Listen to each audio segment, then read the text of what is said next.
Саг видео үзүүлж байна. Сүнсэн даруулах гэж юу вэ? Нойр хулжиж арай ядан унтах гэхээр удалгүй сэрж хэн нэгэн хаа нийтийгээс ажиглаад байх шиг санагдана. Тэрчлэн элдв сонин чимээж ихэнд сонсогдож, яаж ч хүчтэд өөрийгөө хөдөлгөж дуугарч чадахгүйгээр үхэл амьдралын заагт гатсан мэт санагдаж байсан нь. Хар дарсан зүүд мэт энэ мэдрэмж өнгөрч арай ядан ухаарах тэнхэлтэй болоход хамаг бие тамирдж ядарсан байна. Хэрв танд иймэрхүү аимшигтай зүйлс тохиолдож байсан бол та анхаарлаа нааш нүдүр хандуулаарай. Сүнсэнд даруулах хэмээн бидний ярьдаг энэхүү үзэгдлийг, учрыг хамтдаа олцгоё. 1. Мэдрэмж бүр өөр. Ийм итгэхэд мэдрэмжийг бие сэтгэлээрээ мэдэрч туулсан хүмүүс цөөнгүй байдаг ажээ. Ялангуяа Аз Америк хүмүүст ихэвчлэн тохиолддог байна. Энэ мэд хачирхалтай, айдас давтуулсан мэдрэмжийг сэргэлэн нэг нь кино болгож байхад шинжлэх ухааны талаас нь эмгэг хэмээн тайлбарлах хүмүүс цөөнгүй. Ямартай ч үүнийг мэдрэлийн ядаргаа, сэтгэлийн дарамт, тарих бүрэн амрахгүй байгаатай хосом тайлбарлах нь үнэнд хамгийн ойр юм. Тэрчлэн хүн бүрт мэдрэгдэх мэдрэмж, давтаж бүр харилцан адилгүй, таамаглахын аргагүй байдаг байна. Иймээс чинь хачирхалтай үзэгдлийг хүмүүс чөтгөр, шулам, сүнс тээрэнтэй хосом тайлбарлах нь элбэг ажээ. 2. Хэдийд ч тохиож болно. Хугацааны хувьд хэдийд ч тохиож болно. Заавал шүн дунд гэлтгүй, өдрийн завсарлагын хэсэгтэн дуг хийгтэж хар дарсан зүүд болж мэднэ. Энэ нь хэдийгээр та унтаж байгаа мэт боловч тарих бүрэн ажиллагаатай байгаагийн илрэл юм. Мөн хүний амьсгалын эрхтэн нүдний эргэн тойрны булчингаас бусад хэсэг төр хугацааны саажилтанд ордог байна. Тиймээс ч өөрийгөө сэрүүн байгааг мэдэрч, хүл гар, тэрчлэн дуу хоолойгооч гаргаж төвддөггүй ажээ. Тархины хэд ачааллаас үүдэн тухайн хүний нүдэнд төсөөлөлдөх аимшигт мангас, дуу хоолой нь үзэгдэх боломжтой байдаг байна. 3. Өөрийгөө энэ байдлаас гаргаж болно. Хэрвээ ийм байдалд орсон бол юун түрүүнд хөдөлгөж чадж байгаа эргэтэн бүхнээ идэвхтэй хөдөлгөхийг хичээх хэрэгтэй. Аажмаар биеийн босод хэсгүүд ч хөдлөж эргээд хэвийн байдалдаа орох болно.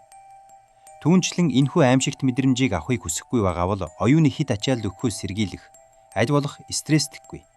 Тогтмол цагт унтаж, нимгэн хүнжил нөмөрн, дэрээ намсгах хэрэгтэй. Энэ нь л элдв гадны хүчит зүйлээс бус зөвхөн таны амьдралын хэвшил, эрүүл мэндтэй холбоотой гэдгийг санаарай. 4. Энэ тийм ч хөгжилтэй биш. Иймэрхүү зүүдэндээ хий зүүд харах үзэгдэл нь 3 түвшинтэй. Хамгийн ихэнд хэн нэгэн таныг өрөөний хаа нэгтээс ажиглах, ширтэх мэдрэмж төрнө. Тэрчлэн цээжин дээр даралт мэдрэгдэж, амьсгалахад бэрх болж, хамаг биеийн хөлс асгарна. Хамгийн сүүлд хичнээн хичээгээд ч бие хөдөлгөж, дуугарч чадахгүй төрдөх тул үүнээсээ үүдэн гүн цочрол болон сэтгэлийн хямралд орох тохиолдлууд цөөнгүй гардаг байна. Гэвч эдгээр зүйлс бодит биш гэдгийг санаж, өөрийгөө аль болох тайвшруулахыг хичээгээрэй. 5. Нойрны саажилт. Английн оюутнуудын дунд хийсэн судалгаагаар судлаанд оролцогчдын 30% нь иймэрхүү мэдрэмжийг авч байсан хэмээжээ. Тэрчлэн насны хувьд 15-30 наснд түгээмэл тохиолддог бөгөөд ажлын ачаал, стресс, нойргүйдлээс болж илэрдэг нэгэн төрлийн сэтгцийн эмгэг гэсэн байна. Түүнчлэн нүдэнд үзэгддэг аимшиг төрөх, дуу хоолой нь хүний төсөөллөөс гардаг тул аль болох сэтгэх үед муугар нөлөөлөх аимшигын киноноос татгарзах хэрэгтэй. 6. Хинч тохиож болно. Иймэрхүү эмгэг нь хэнийг ч ялахгүй гэдгийг санаарай. Тиймээс та өөрийгөө үүнээс сэргийлж, аль болох амьдралын зөв хөвшлийг олж авах нь чухал.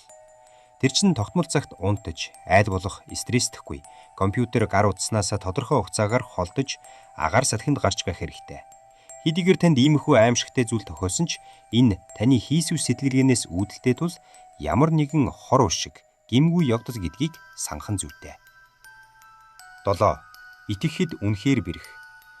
Заримдаа босон зүйлийг итгэмээргүй, юр бусын хэмээн бодож ямар нэгэн сүнс, хий үзэгдэлтэй холбох тохиолдлууд цөөнгүй. Жишээ нь хэрвээ та амьд үхтэлтэй, аллахтай, сэтгэл зүйн аимшигын кино, сүнстэй кино үздэг бол түүнийгээ харах болно. Тиймээс босон зүйлийг юун түрүүнд хий үзэгдэл, чөтгөр шуламтай холбохын оронд үзэж харж, сонсожгүй зүйлээсээ шалтгааныг эрэлхийлээрэй. 8. Маш олон шалтгаантай. Энэ бүхэн танд тохиолдсон стресстэй үйл явдал, айдас, нойр, генетик зэргээс шалтгаалдаг байна. Мэдээж энэ бүхнийг хэн нэгэн зүгээр ч нэг хэлээгүй. Эрдэмтэн докторууд судалгаагаар баталсан тус эргэлзэх хэрэггүй юм. Тиймээс иймэрхүү зүйлийг эрүүл ухаанаар тунгаан бодож, сэтгэл санаагаар унаж, амьдралын хэм маягаа алдахаас болгоомжлоорой. Ихэвчлэн хүний унтах сэрэх горим алдагдсан үед үүсдэг учраас ээлжийн ажилтай хүмүүс анхаарах нь чухал. Мөн энэ нь хүний эрүүл мэндэд ямар ч хор нөлөөгүй, хэвийн үзэгдэл гэж хэлж болох ч хит олон давтамжтай тохиолдсон үед мэрэгжлийн эмчид хандах хэрэгтэй. 9. Ямар ч байдлаар илэрч болно.